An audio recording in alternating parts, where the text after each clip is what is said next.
Salut à toutes et à tous, bienvenue pour une nouvelle vidéo. Aujourd'hui je vais vous montrer comment passer des tuyaux souples Intex diamètre 38 mm à des raccords standard PVC rigides.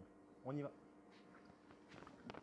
Donc vous l'aurez compris, aujourd'hui mon souci c'est de pouvoir passer d'un écrou Intex, donc sorti de mon évacuation backwash, à un tuyau PVC de 50. Le problème, c'est que ça n'existe pas. Bah oui, Intex, donc raccord Intex sur raccord PVC, ça n'existe pas. Alors, certains me diront, ouais, mais t'as qu'à sacrifier un tuyau Intex et l'insérer en force. Alors, je vais vous montrer. Parce que là, j'ai un tuyau, d'accord, que j'ai sacrifié. Tac, voilà, avec les gros bouts.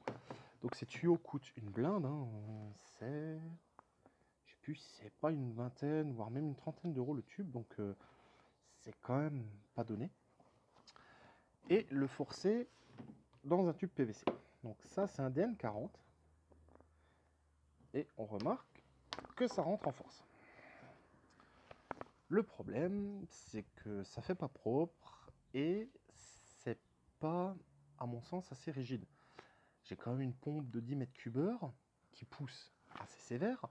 Donc sans le fixer, eh ben, ça va se barrer.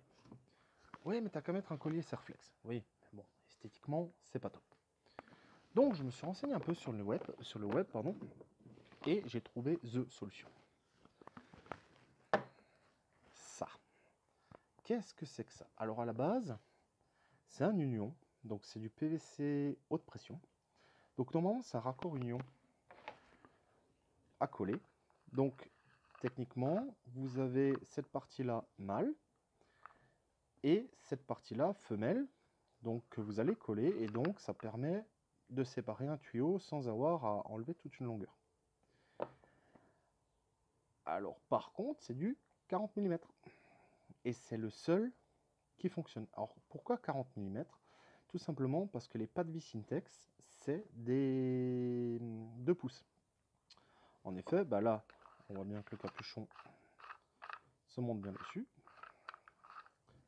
Tac.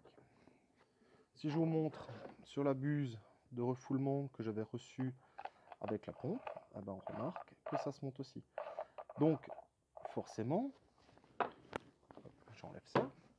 Le côté femelle de l'union bah, se montrera nickel dessus. Voilà. Donc moi, ce qui m'intéressait, pour le coup, c'est de pouvoir poser donc mon tube en 50, mon raccord finalement 42 pouces, et pouvoir fixer mon tube Intex dessus. Ouais, mais pour le coup, t'es embêté, c'est du DN40. Oui, c'est vrai, c'est du DN40. Ah bah pour ça, j'ai aussi une solution. Il suffit simplement de prendre un morceau de tube DN40. Voilà. On prend une réduction 40 sur 50, donc là, NW 4032. Ouais, 50-40. Voilà, c'est marqué là. On l'insère dedans. Et on met un manchon de 50. Et voilà, mon assemblage est fait. Et je n'aurai plus qu'à fixer mon raccord Intex entre mon raccord donc de tube DN50 sur mon filtre en sortie backwash. Donc maintenant, ce qui va se passer, c'est que je vais devoir assembler ces deux parties-là. D'accord? Seulement, je vais pas trop m'embêter. Ce que je vais faire, j'ai pas besoin d'une telle longueur de tube. Je vais juste mesurer à l'intérieur entre les deux portées, donc entre les deux butées, et laisser à peu près 1 cm. Donc, on prend notre mètre. Là, je me mets en butée. Donc, je suis à 25. On va prendre 26. Et de l'autre côté, 26 aussi. Donc, ça me fait du 52. Si je vais à 60 mm, je serai bon. Donc, je vais couper un morceau de 60 mm donc dans ce tube. Et je vais le coller dans les raccords pour pouvoir avoir ma manchette pour faire le raccordement entre le 2 pouces et le DN50. Donc j'ai coupé mon morceau de tube, voilà, de 70 mm à peu près, hein. Je l'ai ébaburé, donc je l'ai, comment dire, je lui ai juste, avec du papier de verre 180, je l'ai barbé. Ce que vous pouvez faire également pour faciliter l'entrée du tube, donc entre les différents éléments, c'est lui faire avec une lime des petites stries, donc pour que ça rentre un petit peu plus facilement. Maintenant que nos pièces sont prêtes, on va prendre du décapant. Donc il faut bien, ça c'est important, il faut bien décaper sa pièce. Désolé, la table est un petit peu branlante.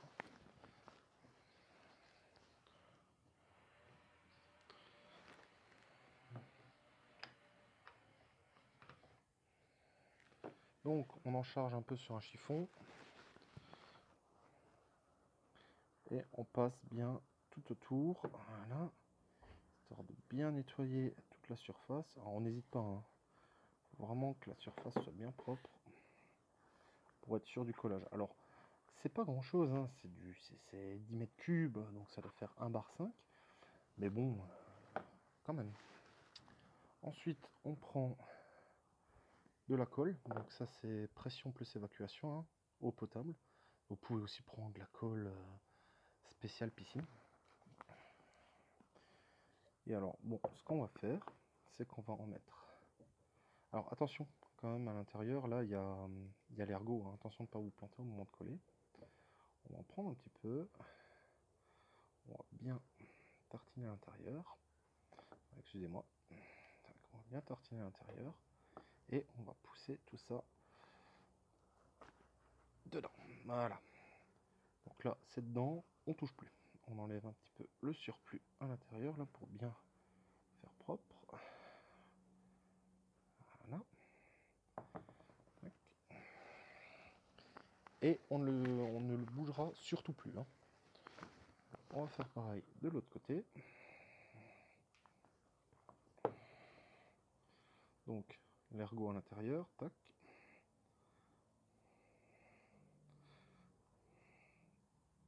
Donc là, comme c'est une évacuation d'eau, moi j'ai pas trop le souci que ce soit propre, quoi.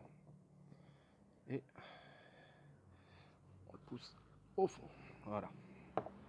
Donc notre première pièce, enfin, nos premières pièces sont faites. Maintenant, il va encore falloir coller la réduction de la réduction 40-50 vers le manchon de 50. Donc pour ça, c'est pareil. On va nettoyer la pièce avec du décapant.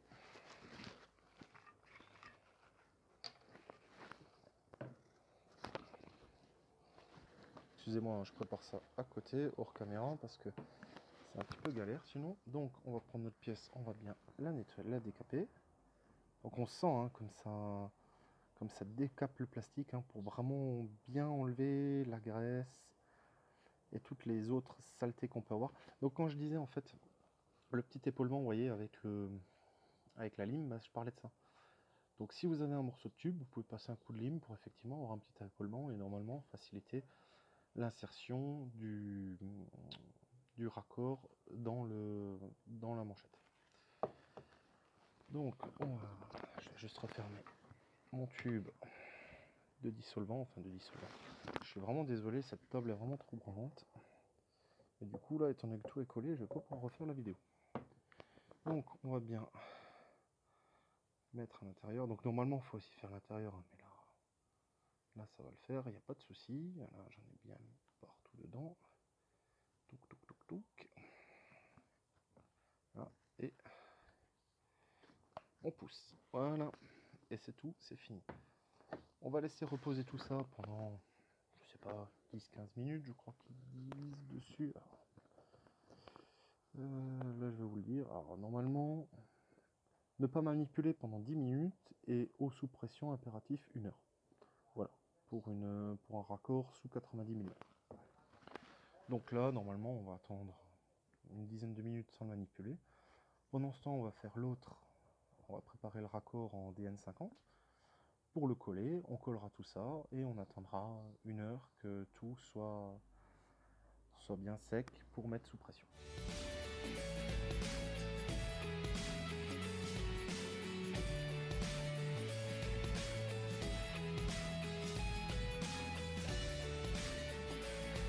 Donc là, ce que j'ai fait, j'ai simplement décalé en fait le tuyau d'évacuation du mur, donc avec une cale en bois, et je me suis assuré que mon assemblage se montait bien sur mon DN50. Ce serait quand même bête d'avoir fait son montage et de se rendre compte qu'à la fin, ça va pas dessus. Voilà, donc là, les 10 minutes sont passées, on va coller.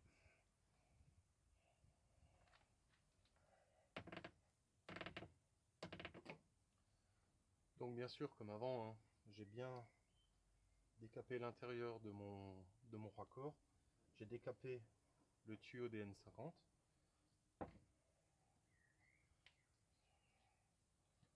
On prend notre colle. Oups, un peu trop là. On badigeonne bien l'intérieur, hein. On n'hésite pas. On enfonce, on laisse 10 minutes et c'est fini.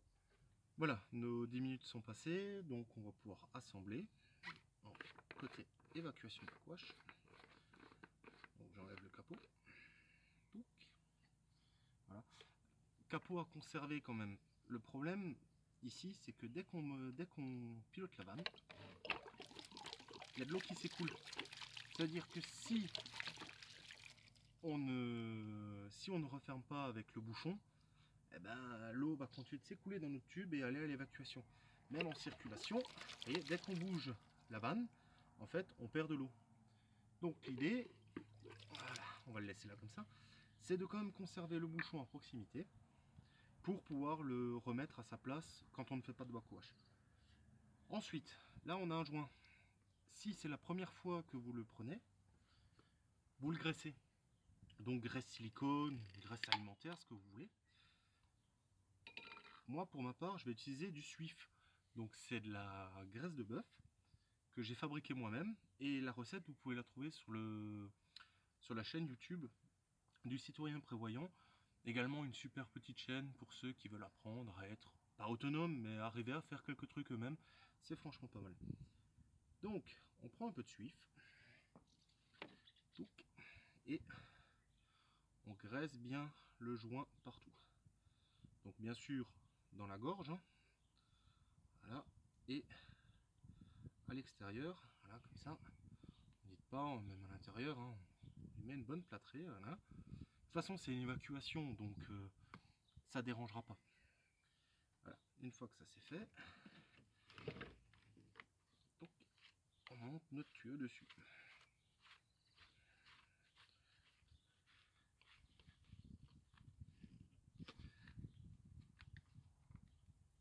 Première grimace, ça suffit, inutile de serrer comme des malades, hein. Ça c'est fait, on passe à la suite. Donc là une nouvelle fois, le joint ici est tout neuf, hein, il est encore un peu sec. On prend un petit peu de graisse, ce que vous voulez. On le tartine, idéalement il faudra le sortir, mais bon, là je le laisse dedans. Voilà, on nettoie un peu les mains. Et le moment de vérité.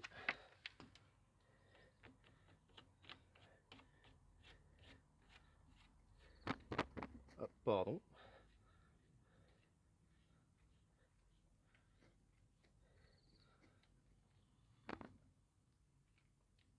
Eh, nickel. Nickel. Ah bah je suis super content. Et bah voilà, mission accomplie.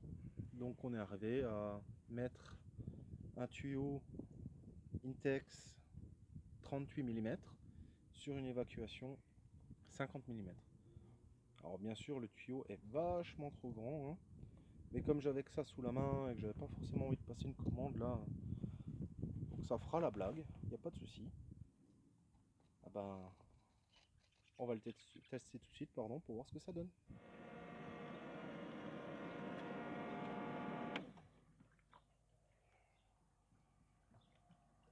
filtration, égout. J'ai pas vu. Fermé, rinçage, circulation et le backwash est en face. Donc on manipule toujours la vanne 3 voies, pompe éteinte. Hein. Donc position backwash, on démarre. Voilà. Et donc on voit bien l'eau qui circule. Voilà, tac. Et il n'y a rien qui sort. Donc mon eau est un peu trouble là, je ne sais pas si vous le verrez bien. On va laisser pendant 30 ou 40 secondes, le temps que ça rince bien. Voilà.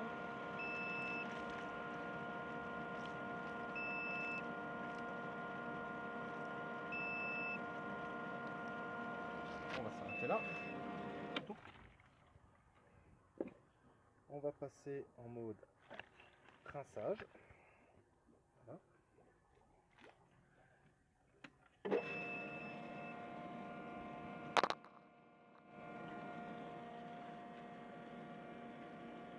Et aucune fuite, hein, c'est top. L'eau est claire, on va s'arrêter là. Donc, on repasse. Oh, pardon. Donc là, j'étais en mode rinçage. Je suis repassé en mode filtration. Hein.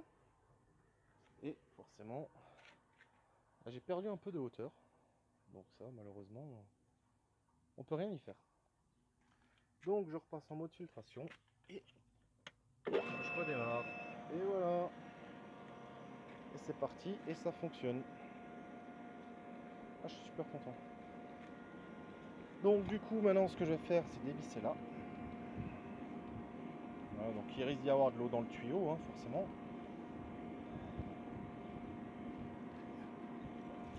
Voilà. On va juste vider. Hop, pardon. Voilà, le tuyau est vide. Je vais le mettre de côté. Et je vais reprendre mon bouchon que j'ai posé, je ne sais plus. Voilà. Hop. Et on va refermer. Voilà, pour éviter que lorsqu'on manipulera la vanne pour faire quoi que ce soit, hein, que le reste ne s'évacue pas. Voilà, j'espère que cette vidéo vous aura plu. N'hésitez pas à commenter, à partager, à me les faire part de vos remarques. Et je vous retrouve pour une prochaine vidéo. A plus, tchuss.